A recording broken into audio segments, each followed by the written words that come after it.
Looks like we're live. Well, good afternoon, everyone. My name is Dennis Misigoy, Libertarian, running for U.S. Senate here in the state of Florida. Looks like I got connected here both on Facebook and on YouTube, so going ahead with the stream. And, yeah, so Thursday afternoon, again, it's been an eventful bunch of weeks. Really interesting to see how the political climate has been going, and particularly over the last month, with the outbreak of the war, with Russia invading Ukraine and all the U.S. responses to it, some of which are quite wild, and it's interesting to see exactly who and which sides are coming out so strongly for whatever another kind of intervention. I think it was last week even I shared the video.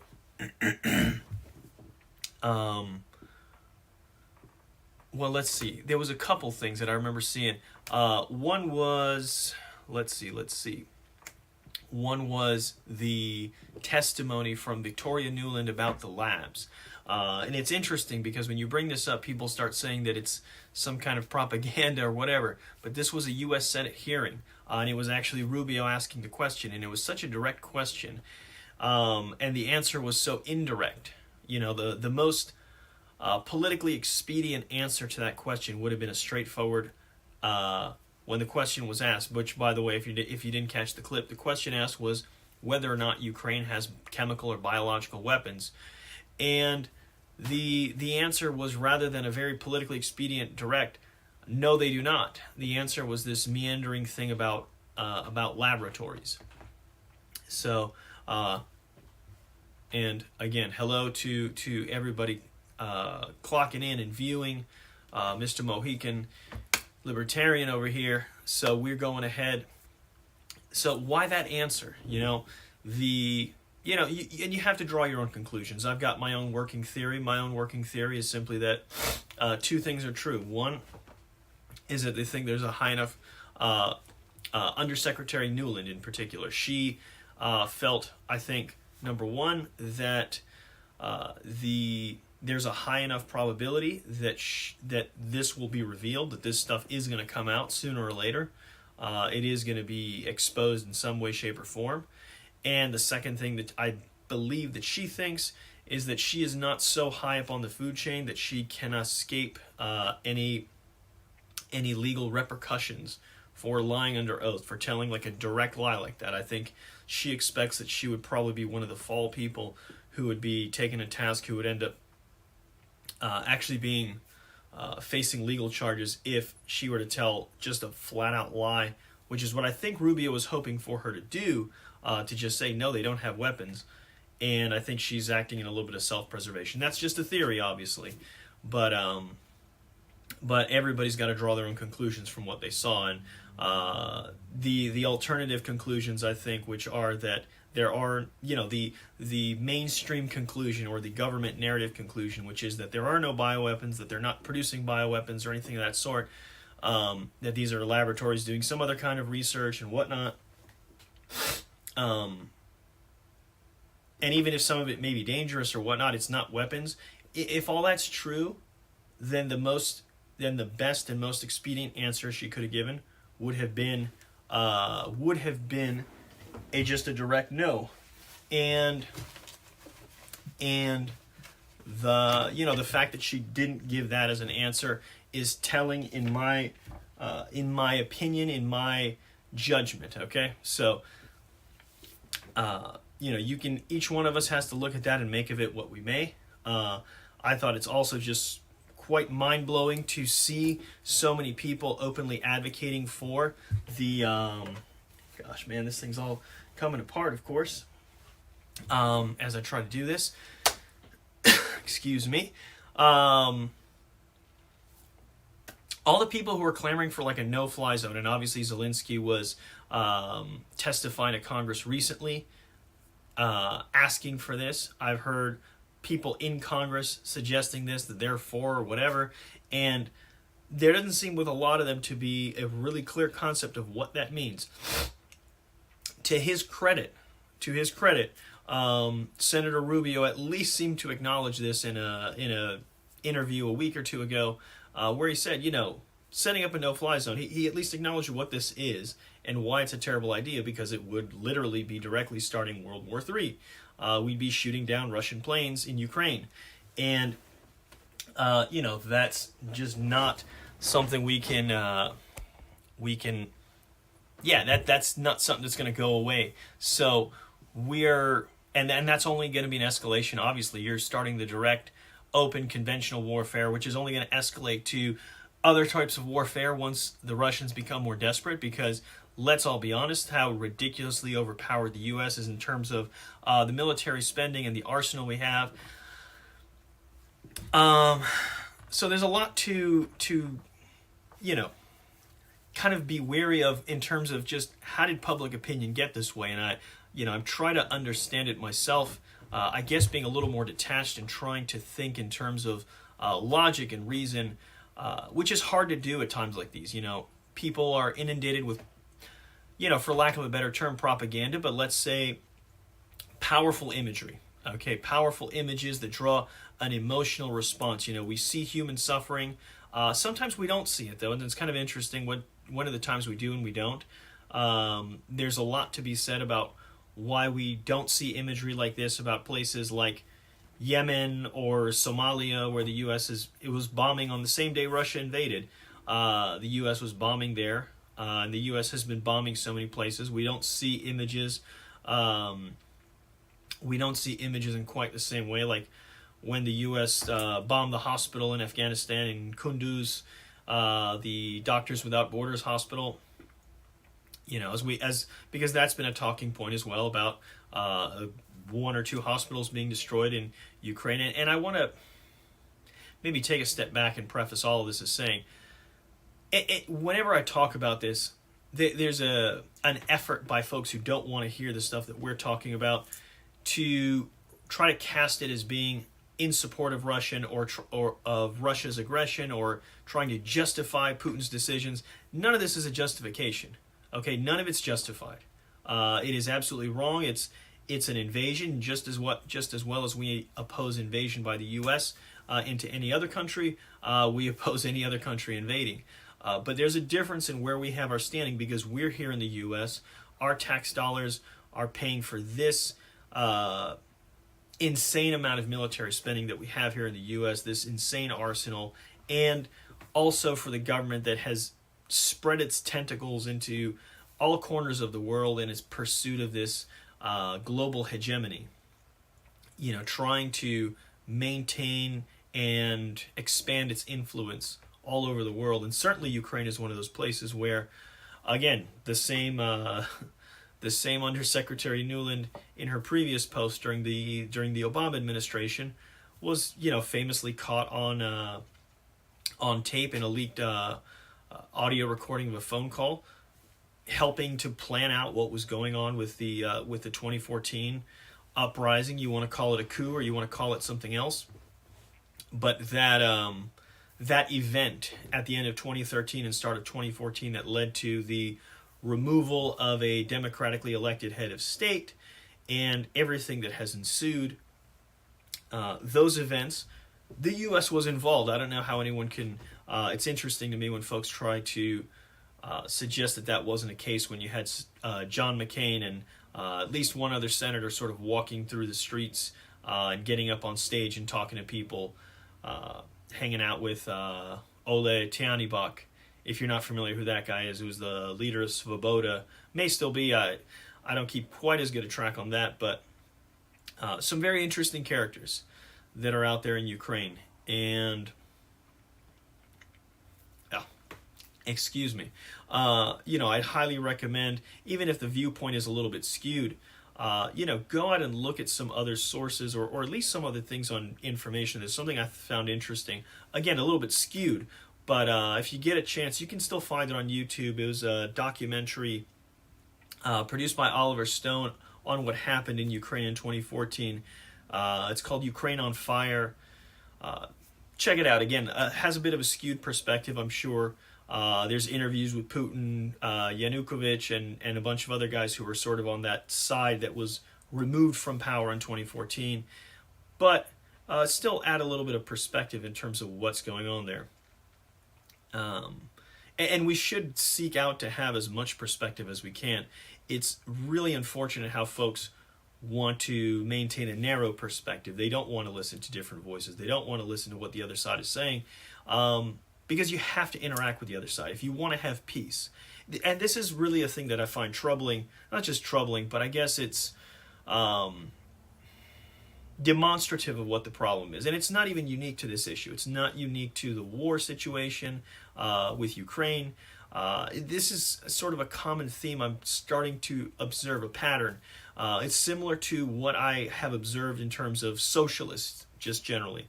And I'm painting with a little bit of a broad brush here, to be fair, but what I have observed in terms of the arguments or the animating force behind a lot of socialists or communists or whatever, and is that for them it is more important to stick it to the wealthy, to the elites. It is more important to bring them down, to punish them, than it is to lift the masses out of poverty. It's more important, and the way I was kind of sort of paraphrase it is it more important to feed the poor or to eat the rich? And I feel like for them, very often it is all about eating the rich rather than feeding the poor. When you see a lot of the policies they advocate, and again, the refusal to acknowledge the fact that you've really never brought the masses out of poverty in any more effective and faster and long-lasting way than under free market systems. Free markets, when you have economic freedom at the individual level, that is where you've seen the greatest decrease in poverty, the greatest increase in the general wealth of any community, any nation, any region of the world. That's when it occurs, when people have those basic rights respected and are able to engage in whatever sort of commerce they want. People can buy things at the cheapest price from whoever sells the cheapest, as Adam Smith talked about. That is what's in the great interest of the people, which kind of brings me also back to the Russian stuff. With the sanctions, again, it seems more important to people, and as I sort of observe it from so many comments, that it seems way more important to people. And I heard even Dave Smith on a recent clip from his show talking about this as well. You know, people having this war fever, it's more important to them to beat Putin, to get a win over him, to teach him a lesson, as some of them say, and put him in his place and stop him and whatever. It's more important to do that than it is to save the lives of Ukrainian people. You know, we're supposed to be motivated by these images of the suffering of the people in Ukraine. But at the same time, the policies that are advocated, and certainly the policies being pursued, are not policies that are going to save the Ukrainian people. They're policies that are going to exacerbate, possibly escalate the conflict. At a very bare minimum, they're going to draw them out. Arming an insurgency that is going to prolong the conflict rather than negotiating a solution. Now, I've been criticized in some of what I've tried to say, where it be talked about, just giving away whatever they want. And but other people have maybe said a little better than me. People have maybe a little bit more insight into the specifics of the politics of the region. But the basic, the end game is this: is that what's the alternative? If you're not willing to make any concessions, if you're not willing to make any deals, if you're not willing to come to the table and negotiate, where you give Putin something that he can save face and pull back and stop the war. If you're not willing to offer anything, then how are you going to end it? How are you going to de-escalate it? Because there's only one other alternative, and it's not a good alternative, which is to say that you're just going to beat them into submission. Because if you try to do that, then you're talking about going all-out war, and you're talking about making him a very desperate guy, and you don't want to have make a desperate enemy out of the nation that has the largest or the next largest nuclear arsenal in the world. It just doesn't make sense. There's not enough that can be said about how crazy that idea is. And that should be something that everybody can join together on. Everybody can be on the same page and say, this is something we don't want. We do not want, we don't want to go back to the Cold War era, mutually assured destruction. We do not want to be in a situation, and a lot of people have measured and compared this to kind of the level of tension that existed during the Cuban Missile Crisis way before my time. And, I'm old enough to at least remember when the Cold War was still happening. Primarily, obviously with the Soviet Union, and the fall of the Soviet Union. I was a little kid at the time. I was about 10 years old, but it was a major event in history. And here we are 30 years later. And it goes back to something I've read, and I posted on Twitter. I need to post it elsewhere as well. But there's a great essay or article that was written on September 12th in 2001 by Harry Browne, who was the Libertarian nominee for president, I believe in 96 and in 2000. It's called When Will We Learn? And obviously that focuses on a particular time and obviously is in reference to that conflict. But it's still a message, I think, that resonates because it's an important question for us. When will we learn about our own limitations of our power, about the dangers of allowing this stuff to be run amok, about being so emotional in the decisions to go to war and to take military action against any country or to involve ourselves?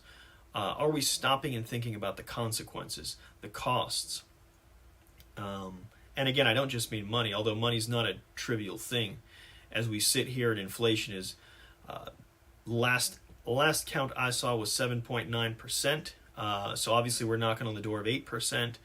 And who knows where this is going to stop. It's not like the folks in the federal government have taken the pedal off the gas in terms of spending.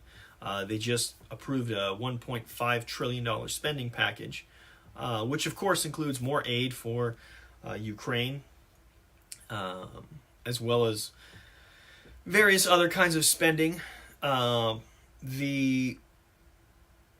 there's no regard for the consequences of this sort of thing, and it really,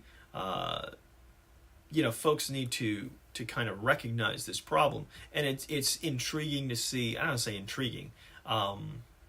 Really, it's sort of angers one to see how the people in power want to gaslight us, and particularly the Democrats, since they have control of both houses of Congress and the White House. So they're going to sit here and tell us about what a great economy and all the jobs being created and this and that. But everybody in the real world, in the United States, knows that prices are skyrocketing. They are suffering. It is harder to live, and and it wasn't Putin who printed all the trillions of dollars, and maybe not everybody has quite the concept of how we got here, but they know it didn't start, in February or March with Putin having the Russian military enter into Ukraine. They know it didn't start with that. So, these sort of tricks ring hollow to people, and we're going to see how that translates into election results in, later this year. I'm hoping, though, that there can be quite as much an awakening, the fact that it didn't just happen with one side. This has been a long, slow burn, something that has gone on for quite a while, and in particular in our race against Senator Rubio as the incumbent. He's been as much a mouthpiece of the foreign policy establishment as anyone else, as much an advocate for saber rattling and looking for trouble in these places, even if he's had like I said, at a bare minimum, the recognition of that, okay, we don't actually want to start an open war with Russia. So that's a positive. I'll give credit where credit's due if he says something right. But at the same time, he's been one of the biggest people, again, making so much noise talking about how terrible Putin is and how he's going to do this and he's going to do that. And again, when you feed in and create these caricatures of foreign leaders as supervillains, these megalomaniacs who are bent on world conquest. Never mind the fact that I believe Russia's economy is about the size of like New York State's. They don't have the resources to sustain this. They don't want to continue this simply as a practical matter, not because he cares so much about the Ukrainian people. Again, Putin's, I don't think he's, I certainly don't think he's a lot better than any of the terrible politicians we have here in terms of his disregard for human life and the costs. But I do think he's trying to save face. And this is the problem. The same mentality that abides here among the ruling class, which is we got to show strength. That's the most important thing. We need to show strength. You need to stand up to the bully and show strength and this and that. And of course, from the Russians' perception, NATO is the bully as it expands and expands and expands and starts to envelop everything around Russia. They become more and more nervous and from their perspective, at least from Putin's perspective, and certainly I think the people who put pressure on him to take this action, I don't think they want to try to sustain this. If they could go back to pre-2014 status quo with a friendly government in Ukraine, they would have loved to do that. It would certainly cost them a lot less, and it would certainly spare them a lot of the drama that has gone on since then. But since that option isn't being put on the table, this is where we are, right or wrong. Obviously, it's wrong. But the question is, how do we get to a situation that saves as many lives as we can? And how do you get to, and how do you do what's right by everybody else? Again, it's one of the most mind-blowing things is we put sanctions on gas from Russia to then say, well, the American people are going to have to pay more, but we're willing to pay that. Obviously, it's the millionaires who say, we're willing to pay a little more for a clear conscience about this. Maybe some regular people might be convinced of that too. But at the end of the day, people are already struggling to make ends meet. This economy is already a mess. Inflation is just pulling us down. Everybody's feeling it. Nobody's escaping it. Everybody, all of the day-to-day purchases. And obviously it's the people, the working class, the people who are at the bare minimum making ends meet, just trying to stay afloat. They're the ones who are suffering the most. They can't afford gas the way they used to.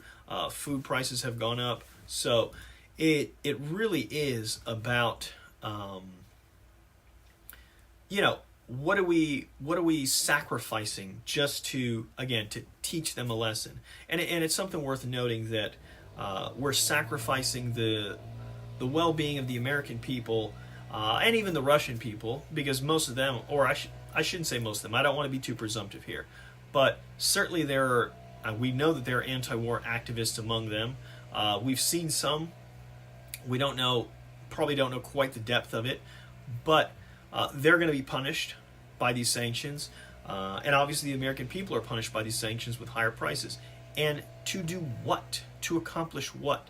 I've had a lot of conversations about sanctions in the past few weeks, to be sure. And, the one thing is that nobody can point to an example where sanctions have ever worked. Sanctions have never delivered the results that, it's certainly that they've been promised, certainly that have been publicly stated as the goals. Now, I had a conversation, somebody was mentioning that, the goal is not the goal that they tell us. The goal is to provide cover to escalate. And in that respect, sure, it does. It says, look, we put sanctions and asked them to change, and they still didn't change, so now we have to escalate and take the next step and go and invade in the case of like Iraq.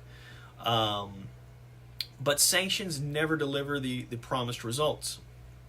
And certainly near and dear to my heart as a Cuban American is obviously the embargo on Cuba. And I'm somebody who grew up with it totally being just like axiomatic, like there was always going to be an embargo on Cuba until the end of communism, and that was just the way it was. And we were always sort of looking forward to that, and it just went on and went on and went on and went on. And something I realized the older I got was that it didn't make a difference.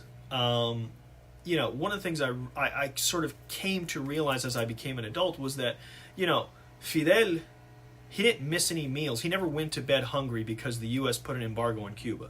He was never not able to get his nice Rolex or, whatever it was he wanted. That guy lived large, lived in a lap of luxury as the head of state, as the dictator in Cuba for half a century. And none of that stuff made a lick of difference. And then the same thing when his brother took over, and the same thing now with Diaz-Canel. They're not the ones who suffer because of any of that. It's the people at the bottom. And yeah, they'd suffer anyway. And yes, communism is an unworkable system. It cannot function. It is doomed to failure because it is based on defective ideas. It just doesn't work, and it's been demonstrated not to work. But the question is, do we need to exacerbate it by putting sanctions? Because another thing that it does is that sanctions give dictators, and even just non-dictators who are bad governments, it gives them cover. It gives them an external force to say, these are the bad guys, these are the ones who are messing you up. It gives them the outside boogeyman, and this has always been the thing also in Cuba where, again, it's a scapegoat. Instead of having to take responsibility for their failures and everything that they've done wrong, they have the scapegoat of saying, well, it's because the U.S. is doing this, and all the apologists for the communist government do the same thing. Most of them don't even understand what the policies are, and the truth is that it's not those policies because an embargo by the U.S. means that still everybody else in the world trades with Cuba. Everybody else is still willing to do stuff with Cuba, but it gives them that PR, that weapon in the PR to be able to sell this and say, well, it's the U.S. blockade. There's no blockade. There's an embargo. That's not the same thing. We do have blockades going on in the world, like I say, in places like Yemen, but what we're doing, it never works. It never delivers this result of avoiding war and forcing change or forcing people to overthrow or stopping whatever thing it is that we claim that we're trying to fight. So sanctions never work. So why are we doing them again? Why do we keep doing them? Just to feel good? You want to have a clear conscience about not buying this kind of gasoline? Fine. Let's say we're going to label this gasoline came from Russia. This gasoline came from here. You buy whichever one you feel. Yeah, think if you have a more clear conscience if you bought gasoline from Saudi Arabia. Been committing genocide in Yemen for, what has it been, 7-8 years? You can have a clear conscience about that. So I think it's very misguided, quite a bit of this. Now I will say this, because a lot of people have brought up, particularly on the Republican side, but I think probably you've seen some on the Democrat side as well, bringing up the fact that we have all these oil reserves here in the U.S. and we should be allowing that. And I do agree. We shouldn't have. We definitely shouldn't be restricting oil production here in the U.S. We shouldn't have excess, needless. What's the word I'm looking for? All these restrictions. So, but we never should have had them. They never should have been. And I'm certainly. I worry a little bit about doing it as a response to putting sanctions on Russia. Look, let people buy from wherever. There's a great quote, and I'm not going to pull up the quote verbatim, but there's a quote from Adam Smith in The Wealth of Nations where he talks about, the great interest of, or the interest of the great body of the people is and always must be to buy whatever it is they want from whoever sells it cheapest.